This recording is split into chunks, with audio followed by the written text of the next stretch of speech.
This is our first ever video in Cape Town. We're here at Velocity City Exclusives in Claremont. And the car we'll be doing today is the AMG GTS. This particular model being in 2015, after it came to market in that year and was unveiled in Europe in 2014. Doesn't necessarily replace the SLS, but it came to market as a sort of alternative to the Grand Touros from Aston Martin and Ferrari at a cheaper price. This particular model retails at 1.3 million rand, even though it came to market at 2.5 million back in 2015. Let's check it out.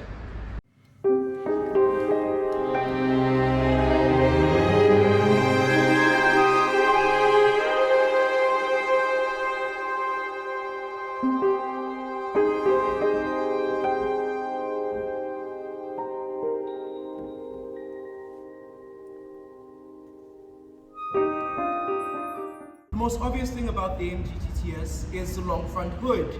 It's the most obvious thing of any V8 Mercedes sports car. Think the SLS, the Mercedes McLaren, and well, here you are. This V8 produces about 512 brake horsepower, which is around about 380-ish kilowatts of power. This allows the car to move from 0 to 100 in about 3.8 seconds, which is a bit slow considering its competitors at the time.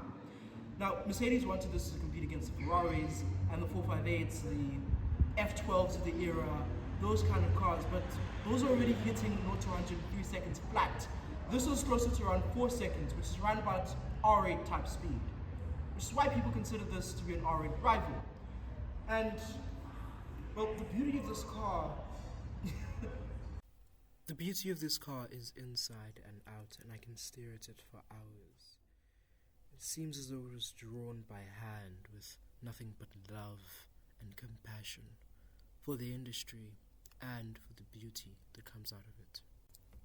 While the wing and the stripes are aftermarket, I think that they managed to enhance the drama of the car.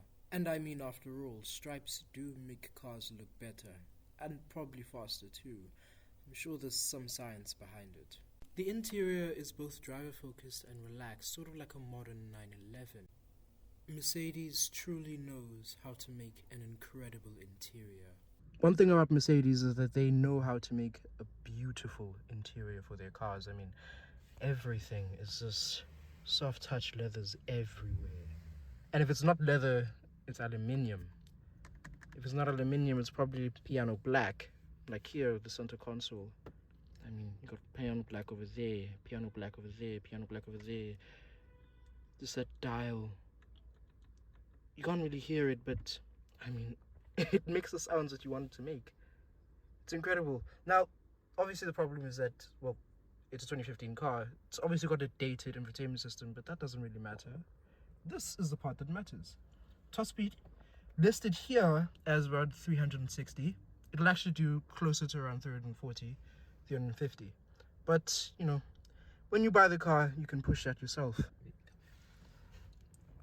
So, I mean, you have all the incredible materials here, the leather, that ages very well, I'll say that. And I'll just pan over to Thando right now. This is Thando. Hi, guys. Thando, can you just tell the people how passenger experience is like, at least? Oh, the passenger experience it's actually lovely. Everything is so snug. The whole cabin feels like it's built around you. Everything that you touch is nice. Soft touch, you know, that click there, that feels nice. Everything feels nice.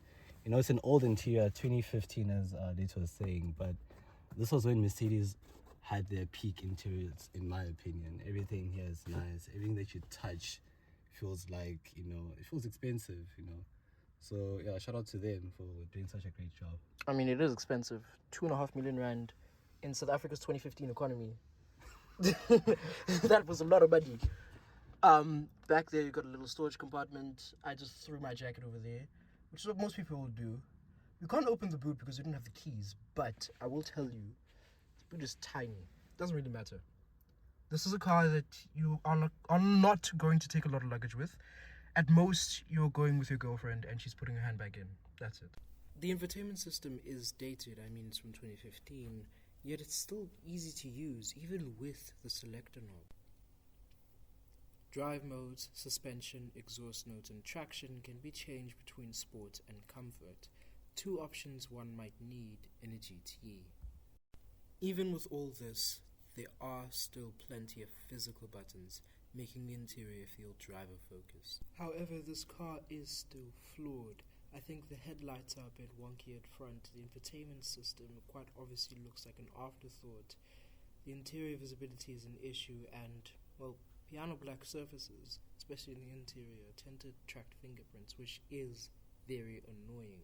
But I have to admit that I am nitpicking here because, at least on first impressions basis, this car is absolutely incredible.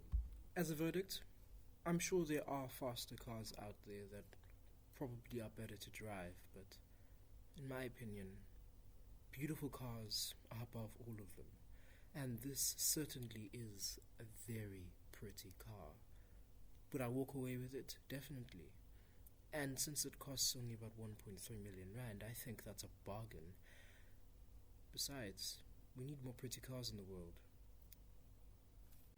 If you're interested in this car, click the link in the description below and you can walk away with this incredible, beautiful Mercedes for 1.3 million rand. Till next time, like and subscribe to TVEC. Take care.